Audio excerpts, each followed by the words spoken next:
In this video, I'm going to show you some of the new developing Spike Factory strategies in Bloons TD Battles 2. What's up? Today we're going to be talking about the Spike Factory and Bloons TD Battles. The Spike Factory has a reputation for being difficult recently, but that's just not true. It's pretty easy if you know how to use it, and I've written down some tips on how to best use it and which towers so far have worked pretty well with it.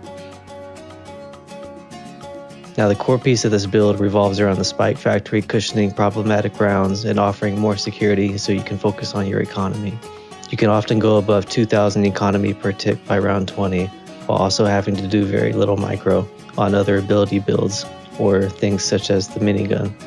Now for the Spike Factory build path, most games you'll probably go 3-2x or 2-3x. The top path is very strong in general for this patch for clearing common bloons, and it also forces your opponent to dump more money into an attack to try to break the spike wall.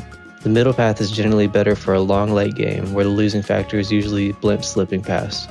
The bottom path needs more testing, however it does appear to underperform a little bit compared to the other paths.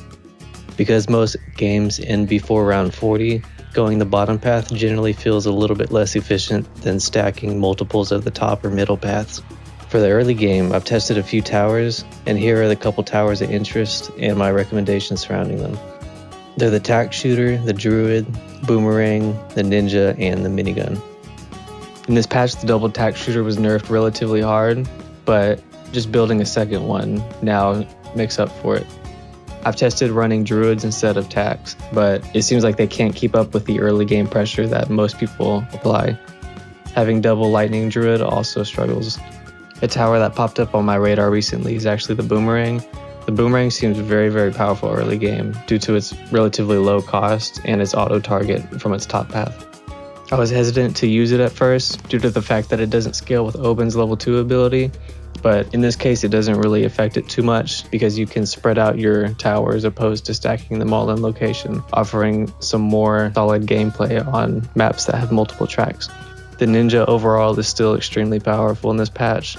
It's very, very cheap Moab and blimp removal. On top of that, it can decamo multiple bloons at a time with Flash Bomb, which is the bottom path of it. And the tier 4 bottom path is extremely strong instead of having to get the tier 5 like most other towers. Normally when running this tower though, you don't go the top path due to the bottom path spikes synergizing very well with the Spike Factory.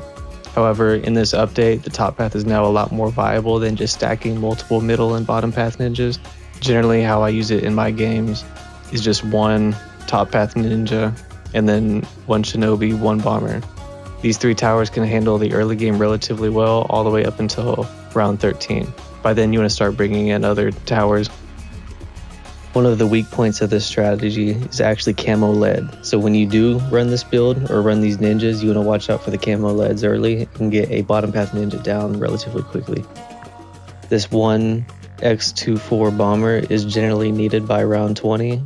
In my tests, I've experimented getting away with it with some top paths or middle paths, but almost every single time you really need that 4th level in the bottom to handle the blimps that appear around 20. The Minigun was buffed quite a bit in this patch, and it's been performing relatively well. Even while the Minigun is in an anchored state, it still puts out very, very strong damage. I've mostly seen it expressed as the middle path rockets, but some people have experimented with the bottom path. Overall, this strategy feels very comfortable to play. The Spike Factory adds enough of a buffer against attacks, often enough to deter them entirely. Many of the opponents I've faced don't really want to slam 10 groups of rainbows just to get past the spike wall for a few seconds. It rebuilds extremely quickly too.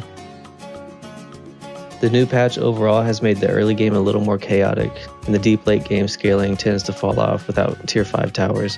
However, for the majority of games that play out in the mid to high tier arenas, this strategy fares very well, and I predict it will be much more effective as more time plays out and more people start using the spike strategy builds. I see this refining even further into probably one of the top masters builds, which might take a week or two to play out. If you have a build order recommendation or tower you'd like me to cover, please feel free to leave it in the comments, much like this commenter did here. I'll be exploring this build in the next video. Thank you for watching.